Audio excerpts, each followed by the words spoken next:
15-20 ఏళ్ల నుంచి చెప్తున్న బెనిఫిట్ షో అనేది వెయ్యకూడదు. అదేది ప్రీమియర్ షోలు వెయ్యకూడదు. వెయ్యొచ్చు ప్రీమియర్ షోలు, మేము వేసేవాళ్ళం.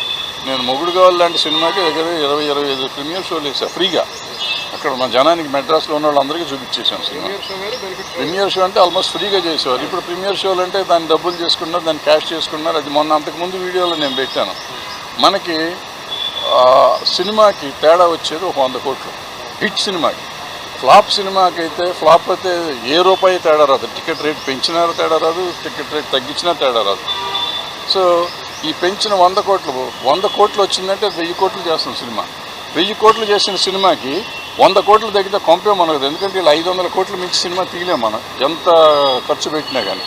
అంటే 1000 కోట్లు చేస్తే 500 కోట్లు ఆల్మోస్ట్ ప్రాఫిట్ ఉంటుంది. 100 కోట్లు తగ్గినందుకు 400 కోట్లతో సాటిస్ఫై అవ్వమా, లేదు ఈ 100 కోట్లు కూడా ఆంధ్ర తెలంగాణ ప్రజల మీద వెయ్యాలా అనేది ఆలోచించుకోవాల్సింది పబ్లిక్ ఆలోచించాలి, ప్రొడ్యూసర్లు ఆలోచించాలి, ఆర్టిస్టులు ఆలోచించాలి.